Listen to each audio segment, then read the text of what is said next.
वंदे मातरम। स्वागत है आप सभी का। मैं हूं आपके साथ दीपिका सिंह। खबरों की शुरुआत करते हैं। नेपाल की तारा एयर का 9 NAET डबल इंजन एयरक्राफ्ट उड़ान भरने के बाद से लापता है।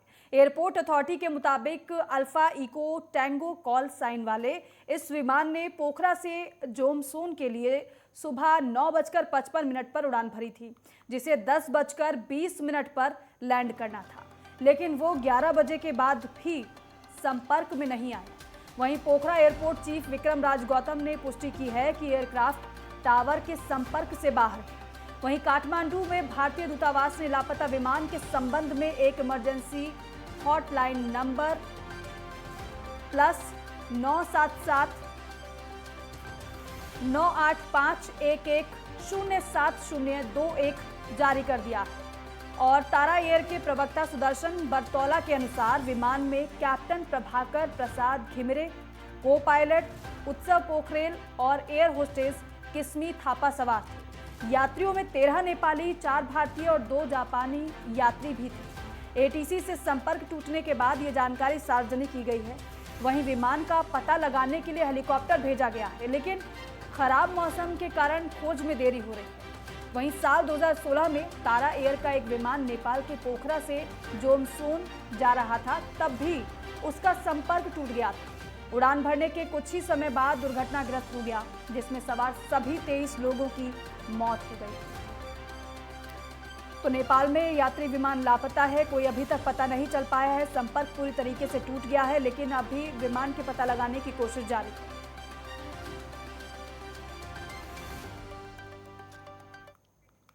खबरों में आगे बढ़ेंगे। राजधानी दिल्ली के old GT Karnal road Jahangirpuri metro station से GT के डिपो तक सड़क पर गंदे पानी का अंबार लगा हुआ है। गंदा पानी ही पानी नजर आ रहा है, जो लोगों के लिए बड़ी समस्या का कारण बन चुका है।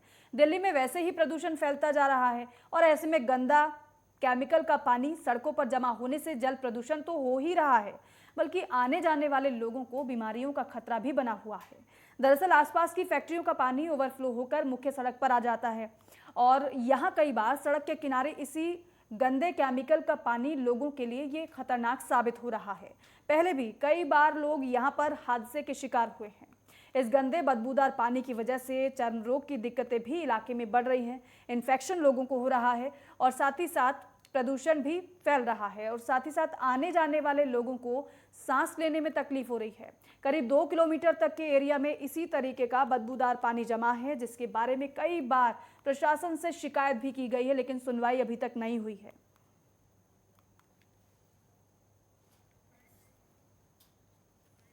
यहाँ पे पैसेंजरों को खुद आप देख सकते हो, बस रुकने में भी दिक्कत होती है, टायर वायर स्लिप हो जाए, किसी को चोट लग सकती है, इसलिए सवारी यहाँ पे खड़े होने में दिक्कत और स्टैंड पे बसें भी नहीं रुक रही है अच्छे से। और पानी की जो बरसात में ये हाल है अभी हल्की फुल्की में, आगे बारिश का मौसम आ रहा है तो उसमें क्या हाल होगा बताओ आप। कहीं ना कहीं तो ये PWD की लापरवाही है, जो प्रॉपर काम नहीं हो रहा है यहाँ पे, ये हालात जहांगीरपुरी GT के डिपो के सामने की बात करी जाए, PWD का जो नाला है वो ओवर हो गया। साथ में दिखा रहे ये स्टैंड के साथ में देखे पानी के बीच तरफ है, तो चंद मिनटों बरसात में ये हालात देखने को मिलता है। कहीं लगातार दिल्ली में बरसात हो जाए तो समस्या और गंभीर हो जाएगी। और लगातार इस मामले की बात की जाए तो ये बस स्टैंड है, इस स्टैंड में कोई भी सवारी की बात करी जाए, एक कीचड़ की वजह से बहुत समस्या होती है। जो सवारी कीचड़ में उतरने की वजह और बस आगे लेके जाते हैं, बस यहाँ नहीं रुक पाते। तो लगातार इस मामले के कई बार यहाँ के स्थानीय लोग की शिकायत की गई, और इस मामले के अभी तक कोई भी सुनवाई नहीं की गई है। और लगातार इस मामले को आगे तक दिखाना चाहते हैं। आप देखें जो बस है, आप देखिए पानी में खड़ी हुई है, अब सवारी किस आधार पर उतरेगी, सवारी नहीं उतर पाएगी, इसलिए पानी में छोड़कर इस बस को आगे ले जाते हैं। उसके आगे जाकर इसकी वजह से लंबा जाम लग जाता है। और लगातार इस मामले पर कई बार यहाँ के स्थानीय लोग भी शिकायत किए थे, बट उस पर कोई भी कार्रवाई नहीं हुई। हमारे साथ में किसान से बात करेंगे। सर ये कब से पानी लगा हुआ है? 8 रोज। क्या ये इसकी सफाई भी नहीं हो रही है? क्या ये पानी आप PWD के है या बरसात के पानी है? अच्छा, नाले के फ्लो ओवर होने के क्या यहाँ स्टेज है, कितनी समस्या होती है? पड़ जाते हैं, सवारियों को कितनी समस्या होती है आने जाने वाले की? बहुत समस्या होती है। देखिए इनका कहना है कि सवारी को बहुत समस्या होती है और कार में आप देखिए तो सब जो पानी में नहीं रोक सकता है कि वो पानी के आगे रोकेंगे तभी सवारी कर सकता है। क्योंकि लगातार यहाँ स्थानीय लोगों का कहना है कि कई दिनों से पानी लगा हुआ है। इस मामले को लेकर अभी तक कोई भी सुनवाई नहीं किया जा रहा है। और दिल्ली पुलिस क्राइम ब्रांच ने एक नाइजीरिया मूल के ड्रग्स तस्कर को गिरफ्तार किया है। इस नाइजीरियन को मुखबिर की सूचना पर ग्रेटर कैलाश के एम ब्लॉक से गिरफ्तार किया गया है। आरोपी के पास से कई ग्राम ड्रग्स भी बरामद हुआ है और जिसकी कीमत करीब 8 से 10 लाख रुपए बताई जा रही है।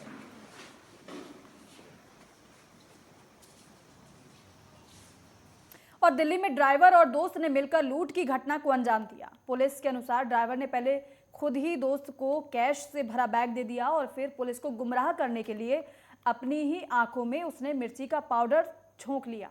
लेकिन मोबाइल की झूठी कहानी ने उसके अपराध का राज खोल दिया।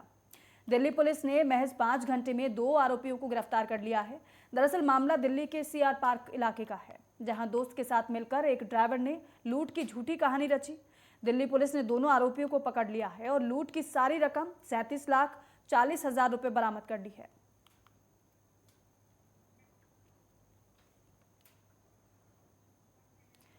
और वहीं दिल्ली के भजनपुरा थाना इलाके में अनिल दुजाना गैंग के मुख्य आरोपी को पकड़ लिया गया है। पुलिस की संयुक्त टीम ने इस आरोपी को गिरफ्तार किया है और पुलिस इन आरोपियों को हत्या की कोशिश मामले में तलाश रही थी।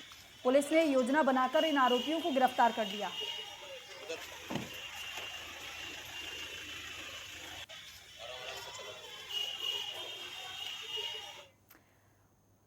और सपा विधायक आजम खान की तबीयत बिगड़ गई है, जिसके बाद आजम खान को दिल्ली के सर गंगा राम अस्पताल में भर्ती कराया गया है। दरअसल आजम खान को सांस लेने में तकलीफ हो रही थी, जिसके चलते उन्हें अस्पताल में भर्ती कराया गया है।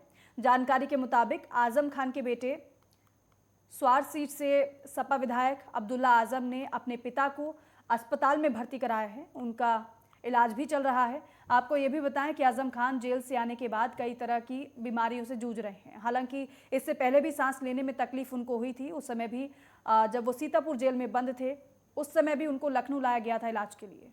लेकिन जेल से बाहर आए आजम खान तमाम बीमारियों से जूझ रहे हैं। एक बार फिर से तबीयत खराब हुई, अस्पताल में इलाज चल रहा है।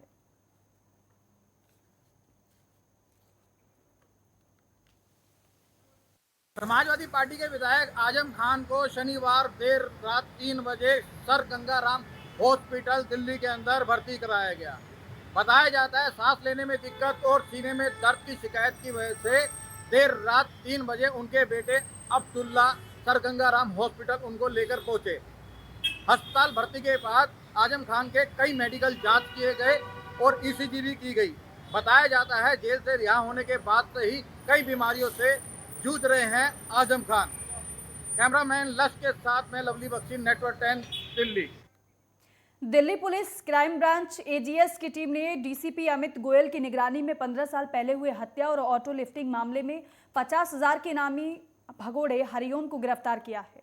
आपको बताएं कि आरोपी काफी समय से अपने ठिकाने के साथ अपनी पहचान बदलकर छुप रहा था, लेकिन जिसके बाद आज क्राइम ब्रांच की टीम ने आरोपी को उत्तर प्रदेश के कानपुर से पकड़ लिया है।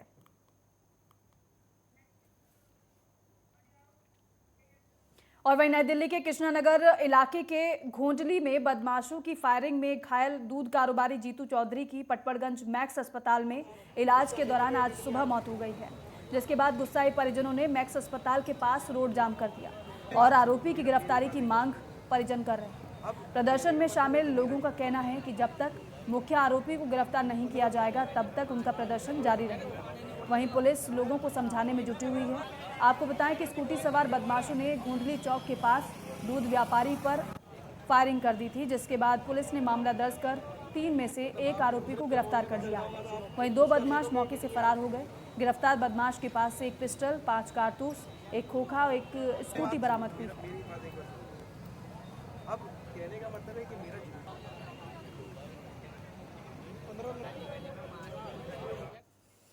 और राष्ट्रीय स्तर पर देश का नाम ऊंचा करने वाले खिलाड़ी संदीप पर उनके दोस्तों ने हमला कर दिया। एडवोकेट रौनक सिंह ने बताया है कि संदीप के दोस्तों ने उस पर कई बार जानलेवा हमला किया। इस मामले पर संदीप के वकील ने पुलिस की कार्यशैली पर सवाल खड़े किए हैं। उन्होंने कहा है कि कोर्ट में केस होने के बावजूद पुलिस इस मामले में लापरवाही दिखा रही है। संदीप के वकील ने इस मामले में एक सरकारी अस्पताल के डॉक्टर पर भी पद का दुरुपयोग कर लापरवाही का आरोप लगाया है। फिलहाल राष्ट्रीय स्तर के एथलीट को न्याय की वो गुहार लगा रहा है, न्याय का इंतजार कर रहा है।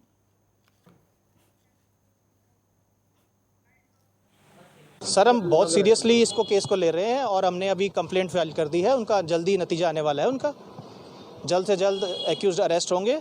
अरुणा अशरफ अली हॉस्पिटल के डॉक्टर्स ने लिखा था और ये सब मिली भगत जो जिनके खिलाफ 3 FIR है उनसे मिलके हो रहा है। मैं ये मांग करता हूँ जो भी इसमें दोषी है, चाहे वो डॉक्टर हैं चाहे वो एक्यूज्ड हैं और उनके साथी, सभी की गिरफ्तारी हो और मेरी तीनों FIR में री इन्वेस्टिगेशन करके मेरे साथ न्याय हो। और दिल्ली के गाजीपुर मंडी में बढ़ती गर्मी लोगों को सता रही है। वहीं गर्म हवा के साथ लू भी लोगों को परेशान कर रही है, जिसके चलते गाजीपुर सब्जी मंडी के लोग दिल्ली में पीने के पानी के लिए तरस रहे हैं। गाजीपुर मंडी के व्यापारियों के मुताबिक मंडी में पानी के टैंक तो लगे हुए हैं, लेकिन उनकी साफ सफाई काफ़ी सालों से नहीं हुई है और साथ ही साथ पानी दिन में एक बार ही भरा जाता है, जो मंडी के लिए पूरा नहीं होता है और मंडी व्यापारियों को पानी खरीद कर पीना पड़ता है। पीड़ित लोगों का कहना है कि लगभग एक मंडी व्यापारी को कम से कम 6,000 रुपये तो पानी खरीदने में ही खर्च हो जाते हैं और वहीं मंडी व्यापारियों का कहना है कि सरकार की तरफ से जो पानी दिया जाता है वो पीने लायक नहीं होता। पानी हमारी मंडी में तो है ही नहीं। 20 साल से पानी की हमारी समस्या चली रही है। जब से मंडी आई है पानी की लाइन उन्होंने डाली ही नहीं है, मीठे पानी की, और मीठा पानी हमारी मंडी में आया ही नहीं। हमें सबको यहाँ पे पानी खरीदना पड़ता है, 20 रुपये जग, 25 रुपये जग, और एक दुकान पे कम से कम डेली के 15 से 20 जग आ रहे हैं, जो एक आदमी का आरती का कम से कम 10,000 रुपये पानी का खर्चा महीने का बैठ रहा है। और यहाँ रुकेंगे एक छोटे से ब्रेक के लिए।